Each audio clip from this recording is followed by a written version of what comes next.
Wole Soyinka's The Interpreters, 1965, is his debut novel and a landmark in African literature. Unlike the straightforward narratives of many post-colonial African novels of its time, The Interpreters is dense, philosophical, and experimental, reflecting the intellectual ferment of newly independent Nigeria.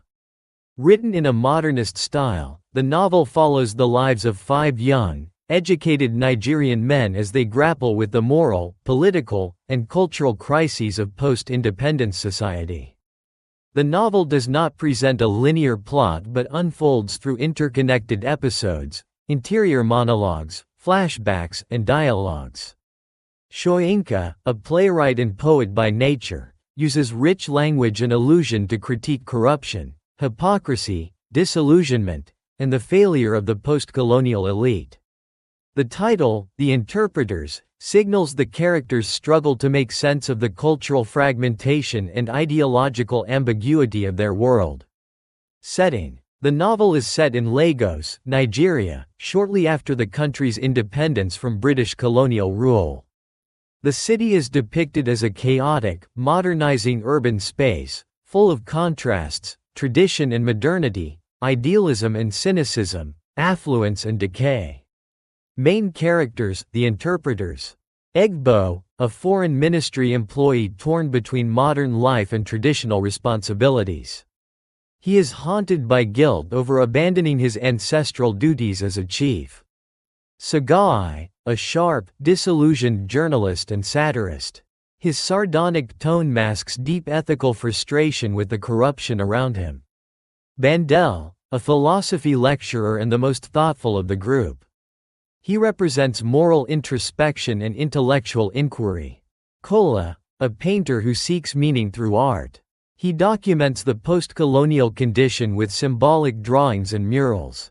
Sakani, an engineer dismissed from his government job for refusing to participate in corrupt practices. He later dies under mysterious circumstances, possibly suicide. These men form the core group of interpreters, intellectuals who try to understand and navigate the moral disorientation of a society in flux. Narrative overview: the novel doesn't follow a traditional plot but traces the lives, conversations, memories, and dilemmas of the 5 protagonists. Through their experiences and perspectives, Soyinka exposes the hollowness of political independence when unaccompanied by ethical transformation. The story begins with Egbo reflecting on the death of Sakani, whose principled stand against corruption led to his marginalization and possible suicide. The narrative then shifts among the characters' lives, touching on their encounters with institutional corruption in civil service and academia. Sexual and romantic relationships, often marked by dysfunction or emotional detachment. Reflections on indigenous spirituality versus Western rationalism. Artistic expression, Kola's paintings, as a mode of resistance or documentation. The group frequently gathers to debate the state of their society, trying to interpret the meaning of their roles as educated Africans in a country struggling with identity, modernity, and morality. Climax and ending. There is no conventional climax in The Interpreters. The novel ends with a ritual scene, a symbolic purification ceremony, suggesting the need for spiritual and ethical renewal. The final chapters hint at the characters' partial awakenings, though there is no clear resolution. The ending, like the rest of the novel, is open-ended, emphasizing the ongoing nature of post-colonial struggle and self-definition. Themes and analysis. 1. Post-colonial disillusionment. One of the central themes is the disillusionment with post-independence Nigeria. The characters had once embraced the hope of freedom from colonialism, but now find themselves in a society plagued by corruption in government and institutions. Moral decay among the elite. Consumerism and materialism replacing ideals. Sakani's death symbolizes the crucifixion of integrity in a society that punishes honesty. The interpreters, though privileged by education and access, feel increasingly alienated and impotent. Soyinka critiques not colonialism itself, which is largely in the past, but what has replaced it? An elite that has internalized the values of the colonizer without transforming the society's moral structure. 2. Identity crisis and cultural conflict. The novel explores the tension between tradition and modernity, especially through Egbo, who is torn between his role in the foreign ministry and his lineage as a chief. He represents the modern African who is educated, urbane, yet rootless. The characters often confront cultural dissonance. Western education has trained them to think analytically, but it has estranged them from indigenous belief systems. They admire Western art and literature but feel deep unease with their relevance to African realities. Sexual and social relationships are fragmented, reflecting emotional alienation. In this fractured landscape, their identities are unresolved. They are neither wholly African nor Western, but trapped in a post-colonial limbo. 3. The role of the intellectual. The interpreters are meant to be society's conscience, the educated elite tasked with interpreting values, ethics, and progress. Yet they are troubled, inconsistent, and often ineffectual. Through these characters, Soyinka critiques the moral ambiguity of African intellectuals. Despite their insights, they fail to act decisively or unify theory with praxis. Sagai's sarcasm, Bandel's detachment, Egbo's indecision, all point to the failure of the intellectual to bridge the gap between analysis and action. The interpreters can diagnose society's ailments but remain spectators rather than agents of change. 4. Language and meaning. Language itself is a theme. The novel is filled with dense prose, abstract philosophical conversations. Fragmented narrative that resists linear understanding.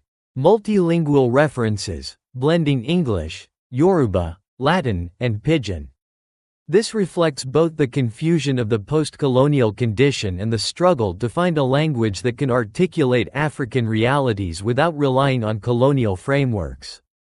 The characters, like the novel, are interpreting constantly, but meanings are always elusive, ambiguous, or contested. 5. Death, madness, and existential despair. Death is a recurring motif, especially Sekani's suicide, which casts a long shadow over the others. There are also scenes of madness, suggesting the psychological toll of living in a morally incoherent society. Characters experience existential despair, questioning the point of their education, their ethics, and their place in society. They are intellectuals without a project, men without grounding. Yet, within this darkness, Soyinka also suggests the possibility of spiritual regeneration, especially in the symbolic final scenes that evoke ritual purification. Symbolism and imagery. Sekani's death represents the destruction of integrity in a corrupt system. Kola's paintings symbolize the struggle to document and interpret the African condition truthfully through art. Ritual and masks. The use of Yoruba ritual imagery underscores the need for cultural reconnection and spiritual healing. Mirrors, reflections, appear throughout the novel, symbolizing self-examination and duplicity. Narrative style and structure. Soyinka adopts a modernist style, influenced by writers like James Joyce and T.S. Eliot. Features include nonlinear narrative with flashbacks and stream of consciousness. Interior monologues revealing psychological depth. Dense, poetic language and symbolic descriptions. Dialogues rich in irony, metaphor, and paradox.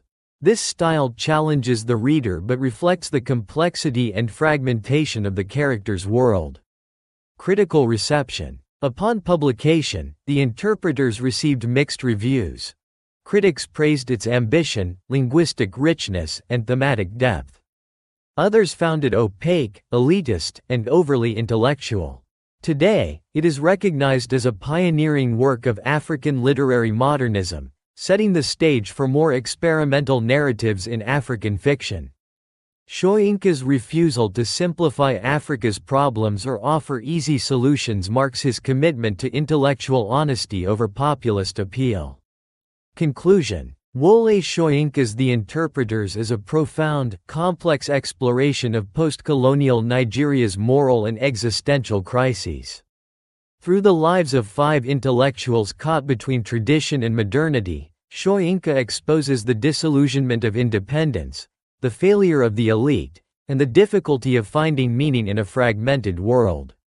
While not an easy read, the novel is richly rewarding, offering a philosophical, literary, and cultural critique of post-colonial African society. It challenges readers to reflect on the role of the thinker in a broken world, the possibility of ethical resistance, and the urgency of cultural reinvention. As a work of art and intellect, The Interpreters remains one of the most significant early novels of modern African literature, demanding, daring, and enduringly relevant.